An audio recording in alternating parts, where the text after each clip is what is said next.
What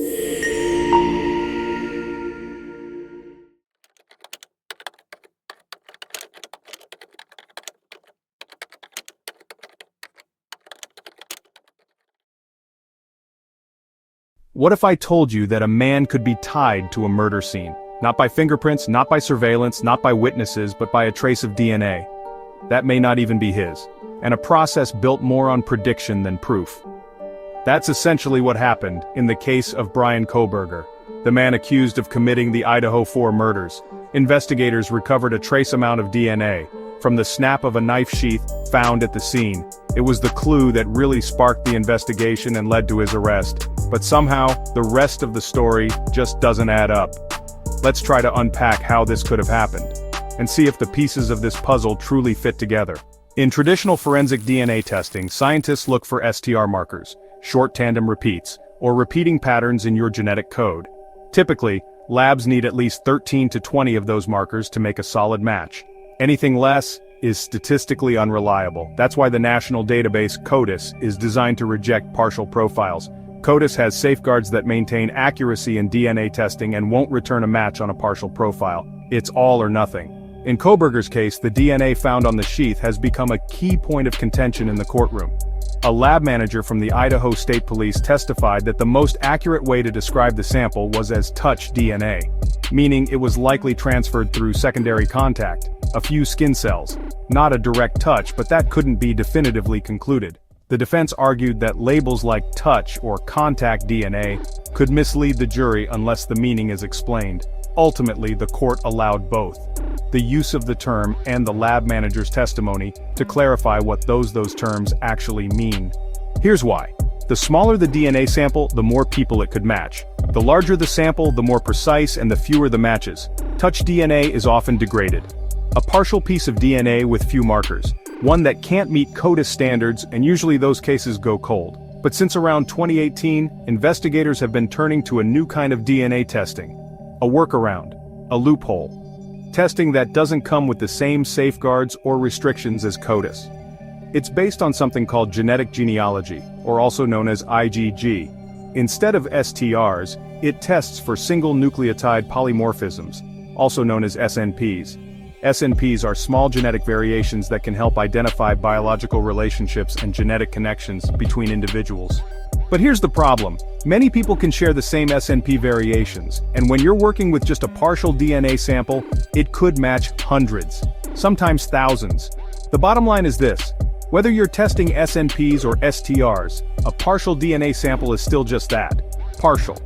No matter which method you use, you're still working with partial the markers. Let's say the sample contains 1,000 SNP variations. That might sound like a lot, but in reality, it's not. A full DNA sample can contain millions of these variations. So with that many missing pieces, you're left with gaps. And those gaps can lead to thousands of possible matches. So, how are these genetic labs pulling off results that regular forensic labs can't? Simple. They're using computers, algorithms, fancy math. In scientific terms, it's called imputation and inference. What it means is this. They use calculated guesses to rebuild the missing parts of DNA, filling in the gaps based on patterns and probability. Call it what it is, predictive science. And in the end, it's not a solid match to the DNA found at the crime scene. It's a computer-reconstructed version of what the DNA might look like, based on patterns in their database. But here's the problem. The database used to predict those missing parts only covers about 15% of the US population. So if your family's DNA isn't in it, you don't exist in that system. And that's only half of it because the database is unbalanced. Most of the DNA data comes from people of European descent, meaning it's heavily skewed. So the results, almost always, will point to a white male, blonde hair, blue or green eyes, give or take a trait or two, regardless of who actually committed the crime. Once that DNA is reconstructed and the list of matches is narrowed down, police move to the next step. They start building family trees, mapping out relatives, looking for people who fit the case, age, location, gender. This opens the door to confirmation bias and even intentional misconduct. Because this makes it easy for investigators to focus on what supports their theory and ignore what doesn't. Once they zeroed in on a potential suspect, maybe even 2 or 3, they start collecting DNA samples. This is typically covert, in secret. It's why the police were digging through the trash at Kohberger's family members' houses. Those samples are then sent to the lab. And when the results come back, of course it's a match. How could it not be? Because when you really break down this process, it's not about matching solid, undeniable evidence. If they had that, they wouldn't need to do all of this in the first place. Instead, what they're doing is making a prediction. A prediction of genetic markers using one person's DNA to guess how it might connect to another.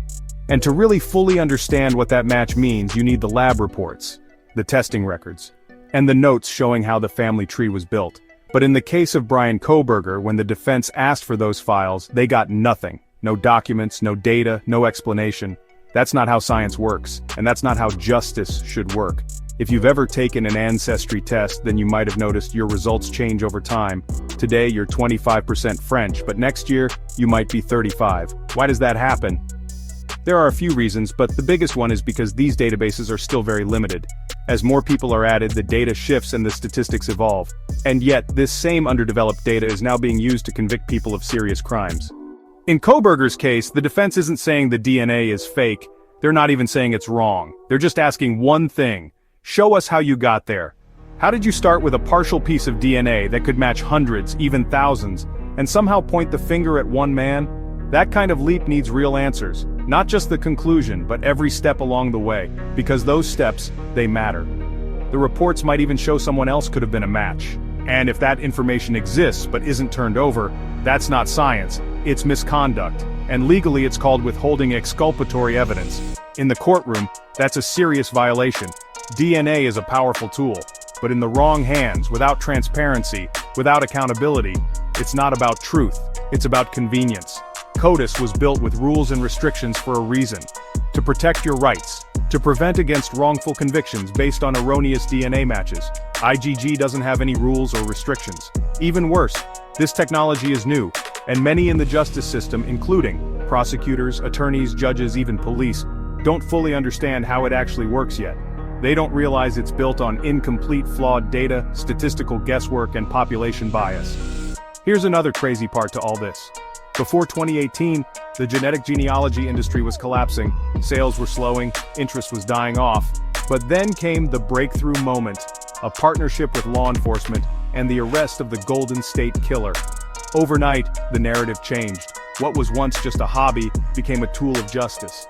And just like that, the industry was saved. But saved at what cost?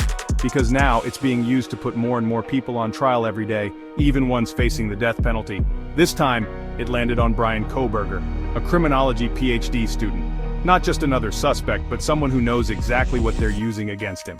In fact, he probably understands it better than anyone in that courtroom. Maybe it wasn't random. Maybe he was placed here, not by chance, not by police, but by something far greater. The Bible says, "There is nothing hidden that will not be revealed." It had to fall on someone who could expose a flawed and corrupt system. One thing's certain, Kohberger isn't just sitting at the defense table, he's leading it. The irony? Police mocked him, saying he thought he could outsmart the system. But the truth is, they were playing with a system they didn't even understand. This case might be the one that rips the lid off IGG, overturns wrongful convictions, and forces the world to face what it's been afraid to ask. Was it the science or is it the way we've used it? That's the real crime.